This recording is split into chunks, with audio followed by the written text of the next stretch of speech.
হাসরের ময়দান সবচাইতে বড় মুসিবতের জায়গা। ওই দিন আমার আপনার প্রিয়জন, আপনজন, বন্ধু বান্ধব, মা বাবা, সন্তান কি করবে? আল্লাহ তাআলা কোরআনুল কারীমের মধ্যে বলেন, ইয়াউমা ইয়াফিরুল মারউ মিন আখিহি ওয়া উম্মিহি ওয়া আবিহি ওয়া সাহিবাতিহি ওয়া বানিহি লিকুল্লি ইমরিইম মিনহুম ইয়াউমাইযিন শাআনুন ইউগনি। আল্লাহ তাআলা বলেন, সেই দিন ভাই ভাইয়ের থেকে পলায়ন করবে। ওয়া উম্মিহি ওয়া আবিহি, পিতামাতার থেকে মানুষ পলায়ন করবে। ওয়া সাহিবাতিহি ওয়া বানিহি, স্ত্রী সন্তানদের থেকে মানুষ পলায়ন করবে। কেউ চাইবে না কোনো আপনজনের সাথে তার দেখা হয়ে যাক, প্রত্যেকেই নিজের চিন্তায় বিভোর থাকবে। শুধু তাই না, মানুষেরা আল্লাহর কাছে বলবে, আল্লাহ আপনি সব মানুষকে জাহান্নামে দিয়ে হলেও আমাকে জান্নাতে দিয়ে দেন। বলেন তো, ওই দিন আমার বাপ আমাকে চিনবে? মা আমাকে চিনবে? যেই মা দুনিয়াতে কত মহব্বত করে, ভালোবাসে, ওই মাও সেই দিন আমাকে আপনাকে চিনবে না। ওই দিন সবাই নফসি নফসি করবে, চিন্তিত থাকবে নিজের জন্য।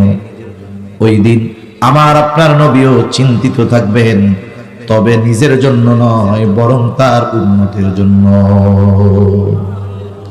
যেই দিন সবাই বলবে জাহান্নামে সবাইরে দিয়ে আমারে জান্নাতে দেন আল্লাহ, ওই কঠিন মুসিবতের দিন আমার আপনার নবী উম্মতের চিন্তায় পেরেশান থাকবেন। নবী একবার দৌড়ে চলে যাবেন হাউজে কাউসারের কাছে, না জানি তার কোন উম্মত পানি পানে মাহরুম হয়ে যায়।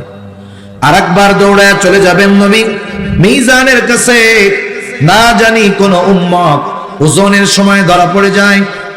আবার নবীজি দৌড়ে চলে যাবেন পুলসিরাতের কাছে, না জানি কোন উম্মত ফুল পাড়ি দিতে ব্যর্থ হয়ে যায়। আবার নবীজি চলে যাবেন জাহান্নামের কাছে, না জানি কোন উম্মত কি জাহান্নামে দিয়ে দেওয়া হয়। আবার যখন উম্মতের জন্য সুপারিশের দরকার, আল্লাহর কাছে এসে সুপারিশ করবে, হিসাব নিকাশ সব শেষ, সব মানুষ, সব নবী জান্নাত অভিমুখে রওনা হয়ে যাবে। জান্নাতের দোরগোড়ায় পৌঁছায়া যাবে।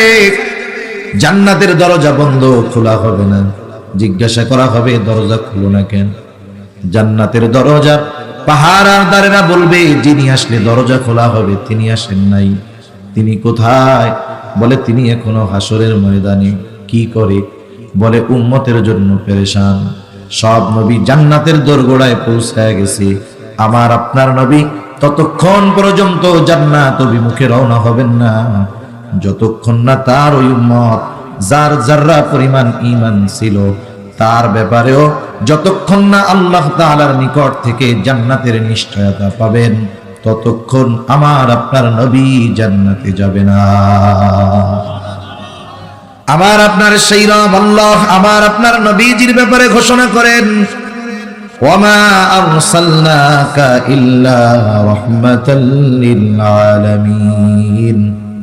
আল্লাহ তাআলা বলেন, হাবিব আমি আপনাকে জগৎ সমূহের জন্য রহমত হিসাবে প্রেরণ করেছি।